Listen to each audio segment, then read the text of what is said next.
We have a confusing quarterback situation in New England and another running back trade to talk about. I'm Joe Dolan, and this is the Fantasy Points Daily Lineup for Tuesday, October 25th, 2022.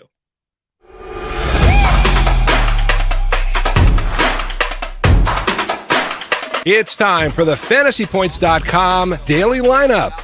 Staying on top of the latest news and updates around the NFL. Rise and shine, folks. We're taking the field. Here's your host, FantasyPoints.com's Joe Dolan.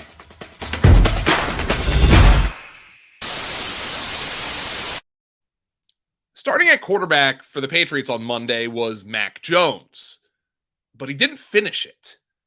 In his return from a high ankle sprain, Jones went just 3 of 6 for 13 yards and an ugly interception before being removed for rookie Bailey Zappi, much to the delight of the Patriots crowd.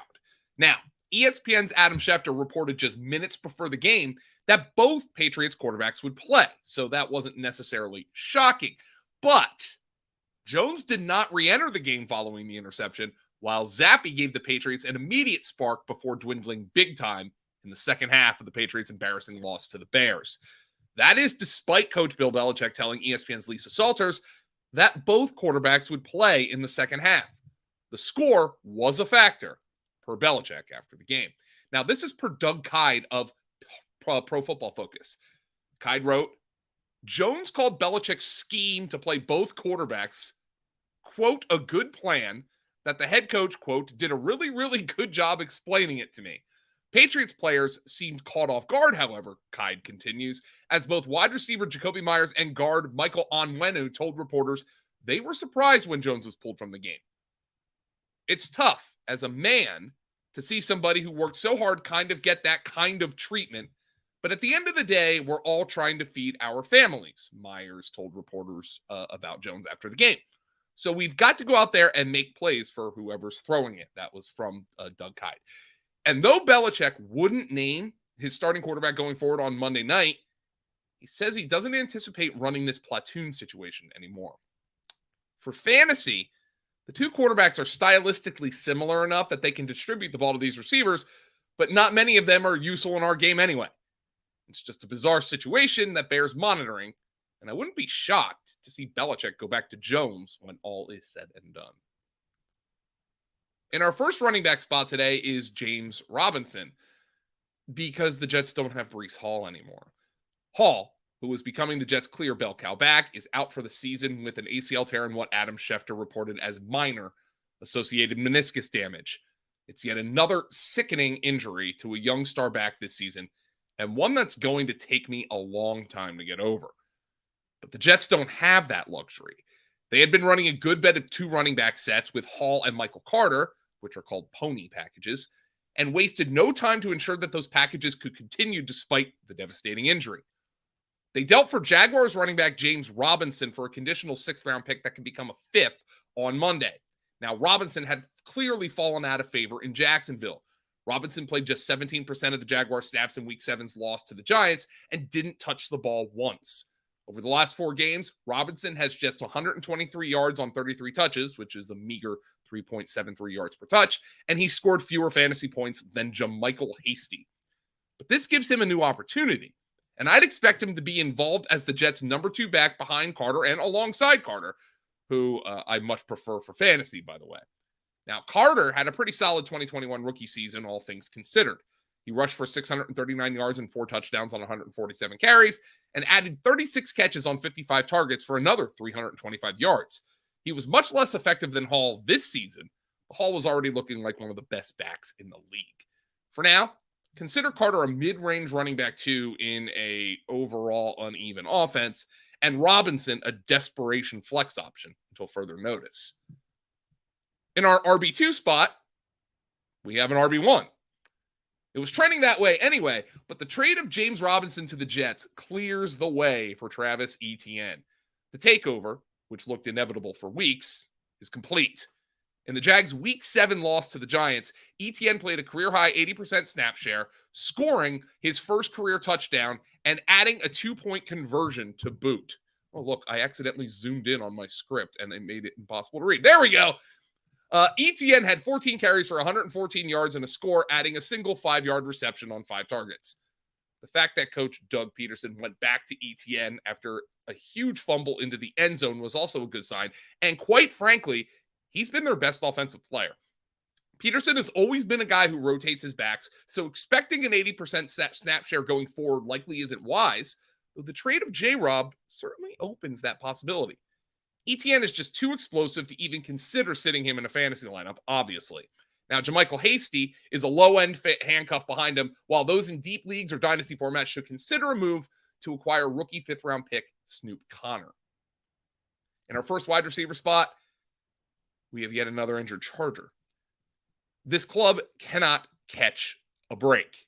Now, Mike Williams got back to dominating against the Seahawks after getting stranded on Patrick Surtain Island in Week 6, in which he had just 2 catches for 17 yards.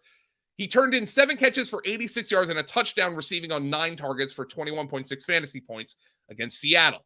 It was the 3rd time in 4 games that Williams has hit 19 fantasy points, but he could be looking at an extended absence after picking up a high ankle injury in the 4th quarter of the Chargers' loss to Seattle.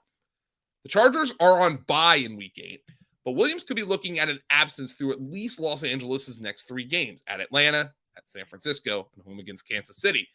Josh Palmer was dropped in a number of leagues after missing Week 7 with a concussion, but he's a priority add for anyone who has been relying on Williams through the first 7 weeks of the season.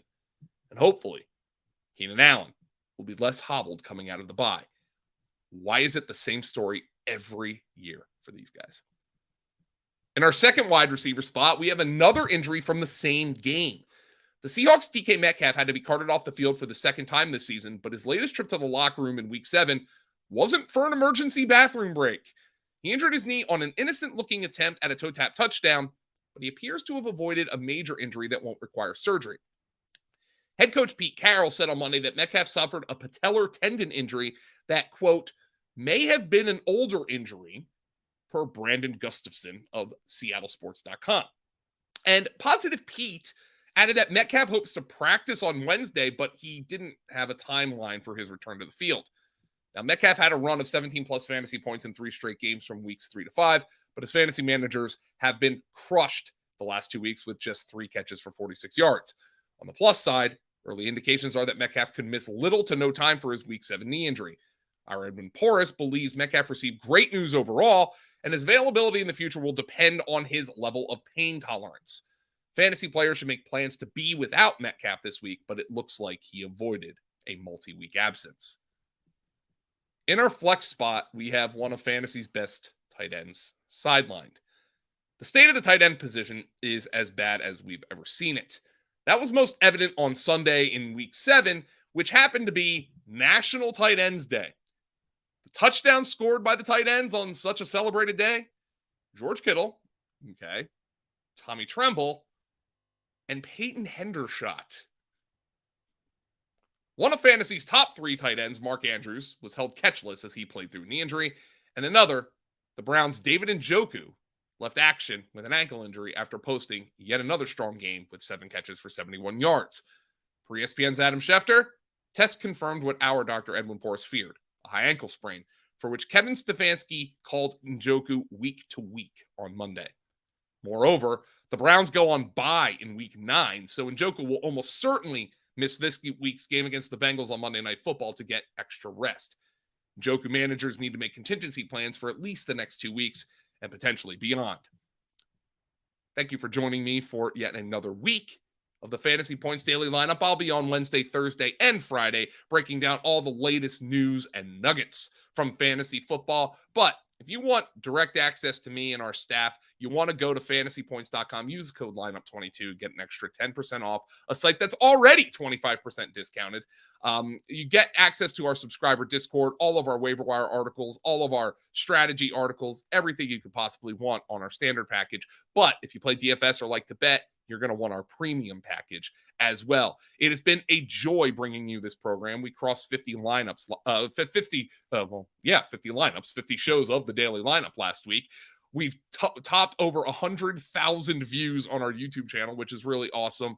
And I'm looking forward to bringing you the next 50 shows and the next 100,000 views.